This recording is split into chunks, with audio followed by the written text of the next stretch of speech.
ሰላም የተከበራችሁ ውድ ቤተሰቦች እንዴት ናችሁ? አምላክ ይመስገን እኔ በጣም ደህና ነኝ። የምትገኙት አራዳ ሜዳ ኦፊሻል ላይ ነው። የአራዳ ሜዳ ኮሜንታተር ተስፋወርቅ ሉልሰገድ ነኝ። ትላንትና በነበረን ዝግጅታችን ላይ የቶፕ 4 የዘንድሮ የውድድር ዓመት ፉክክር ምን ይመስላል፣ በመጨረሻዎቹ ሳምንታት ላይ የቶፕ 4 ፉክክሩ ላይ ምን አይነት ተጽዕኖ የሚያሳድሩ ጨዋታዎች አሉ የሚሉትን ጉዳዮች ስንመለከት ነበር። አሁን ደግሞ የቼልሲን የቻምፒየንስ ሊግ በውድድር ዓመቱ ላይ የሚኖረውን የተሳትፎ ፉክክር የምንመለከት ይሆናል ማለት ነው። እንግዲህ ቼልሲ በውድድር ዓመቱ በተለይም ከነበረው ጥሩ አጀማመር አንጻር እንዲሁም ደግሞ አሰልጣኙ ኤንዞ ማሬስካ በክለቡ ከነበራቸው ጥሩ አፈጻጸም አንጻር ቡድኑ ለዋንጫ የሚፎካከር ቡድን ይመስል ነበረ። ደግሞም ያንንም ጭምር አድርጎ ተመልክተናል።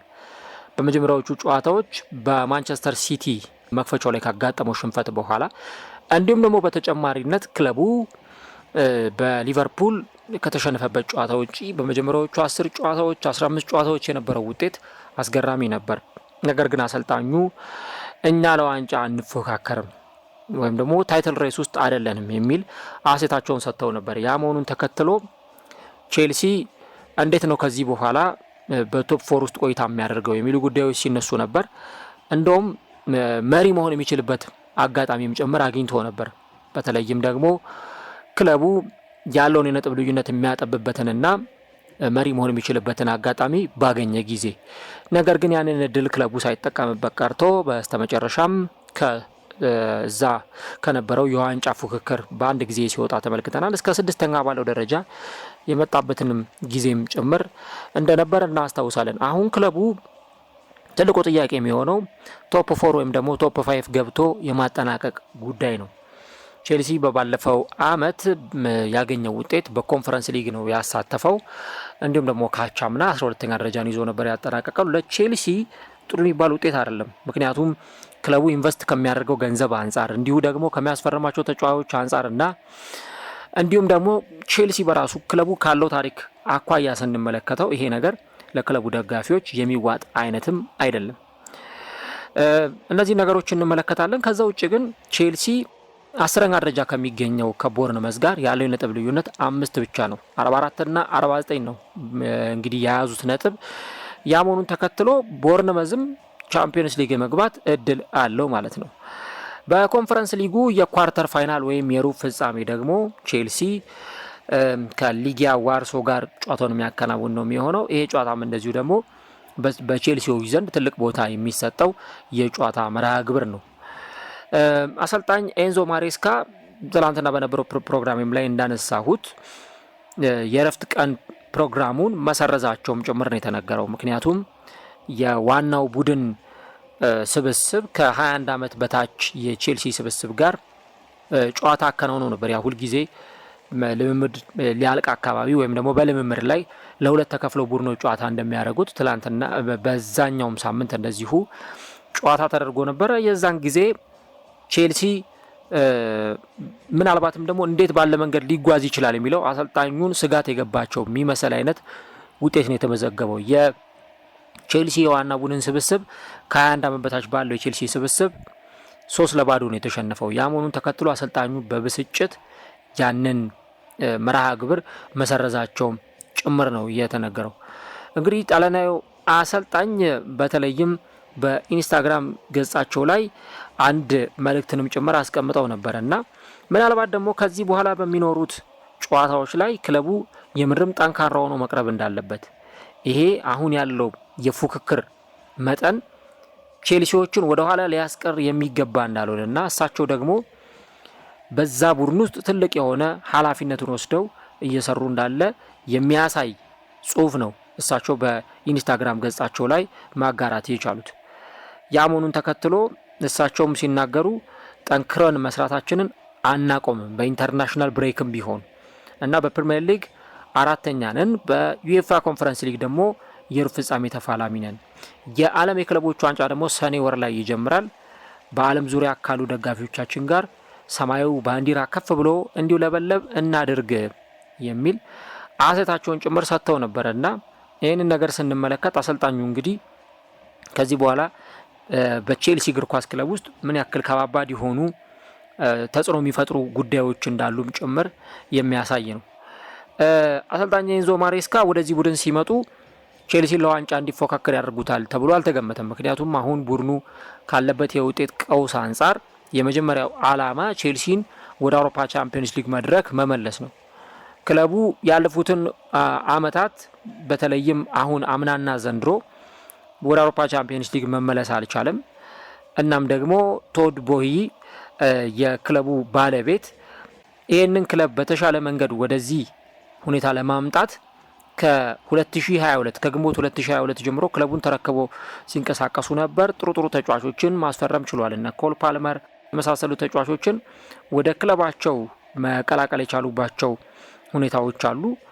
ያም ቢሆን ግን በዚህ ክለብ ውስጥ ደግሞ አሁንም የቼልሲ እግር ኳስ ክለብ ደግሞ የሚሄድበት አካሄድ ትክክል ነው ወይ የሚሉ ጥያቄዎች በደንብ ይነሳሉ።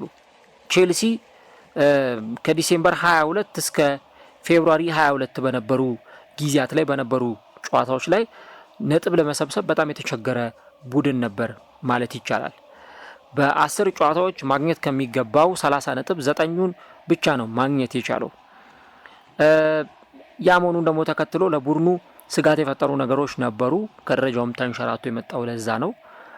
ከዛም ባሻገር ከኢንተርናሽናል ብሬክ አስቀድሞ በነበረው ጨዋታ ከአርሰናል ጋር ተጫውተው ሽንፈትም ጭምር አስተናግደው እንደነበር ይታወሳል። ስለዚህ ቼልሲዎች ምናልባት ይህንን እድል የሚያገኙ ከሆነ እድሉን ደግሞ ለመጠቀም ወደ ኋላ የሚል አይነት ክለብ እንዲሆን አይጠበቅም። ቼልሲ አሁን በቻምፒየንስ ሊግ ጉዞ ውስጥ ትልቅ የሆኑ ውድድሮችን የሚያከናውንበት ጊዜ ላይ ደርሷል። እድሎችን አግኝቷል። እስካሁን ድረስ እነዛን እድሎች በአግባቡ የተጠቀመባቸው አይደለም የሚገኘው። ትልልቅ እድሎችን ነበረ ያገኘው ቼልሲ።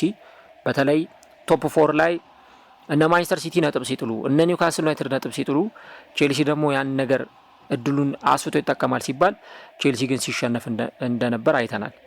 ኢቭን ሌስተር ሲቲን እንኳን ቼልሲ ሲያሸንፍ በጣም ተቸግሮ በዛ ጨዋታ ላይ የግብ ዕድሎችን እንኳን ለመፍጠር በተቸገረበት ጨዋታ ነው 3 ነጥብ ይዞ መውጣት የቻለውና ለዚህ ቡድን ምን ያክል አስቸጋሪ እንደነበር ያለፉት ጨዋታዎች ይናገራሉ። ከዚህ በኋላ ምናልባት ወረቀት ላይ ስንመለከተው ቼልሲ ቀላል ጨዋታ ሊያደርግ የሚችለው አንድ የጨዋታ መርሃ ግብር ላይ ብቻ ነው። እሱንም በፈረንጆቹ ሚያዝያ 13 ኤፕሪል 13 ከኢፕስዊች ታውን ጋር የሚያከናውነው ጨዋታ ብቻ ነው ቀለል ያለ ጨዋታ ሊባል የሚችለው እንጂ ሁሉም ጨዋታዎች ከባድ ናቸው። ቶተንሃምን ይገጥማል።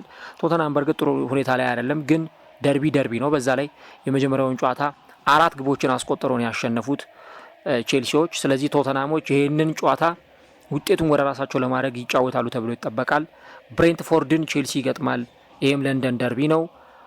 ከኢፕስዊች ታውኑ ጨዋታ በመቀጠል ከፉልሃም ጋር ነው የሚጫወተው። ፉልሃም ቼልሲን በቦክሲንግ ዴይ አሸንፎ እንደነበር ብዙዎቻችን እናስታውሳለን። ይህም ቀላል ጨዋታ አይሆንም። ኤቨርተንን ይገጥማል። ኤቨርተን እንግዲህ ከዴቪድ ሞይስ ቅጥር በኋላ ክለቡ በጣም ጥሩ መሻሻል እያሳየ የመጣ ቡድን ነው። ቼልሲ የሊጉን መሪ ሊቨርፑልን በሜዳው ስታንፎርድ ብሪጅ የሚያስተናግድበት ጨዋታ አለ። እንዲሁም ደግሞ ከኒውካስል ዩናይትድ ከቀጥተኛ የቶፕ 4 ተፎካካሪው ኒውካስል ዩናይትድ ጋር ቼልሲ የሚያከናውነው ጨዋታ እንደዚሁ በጣም በጉጉት የሚጠበቅ ነው። ይሄኛው ጨዋታ ደግሞ ከሜዳው ውጭ የሚያደርገው ጨዋታ ነው። አዌይ ጌም ነው። እንዲሁ ደግሞ ማንቸስተር ዩናይትድን በሜዳው ያስተናግድና በመጨረሻው ሳምንት ጨዋታ ደግሞ ወደ ሲቲ ግራውንድ አቅንቶ ኖቲንግሃም ፎረስትን የሚገጥም ይሆናል። ስለዚህ ቼልሲ ቶፕ 4 ወይም ቶፕ 5 ገብቶ ለማጠናቀቅ ከዚህ በኋላ የሚያከናውናቸው ጨዋታዎች ላይ በከፍተኛ ብርታትና በከፍተኛ ተነሳሽነት ጨዋታዎቹን እያሸነፈ መሄድ ይጠበቅበታል።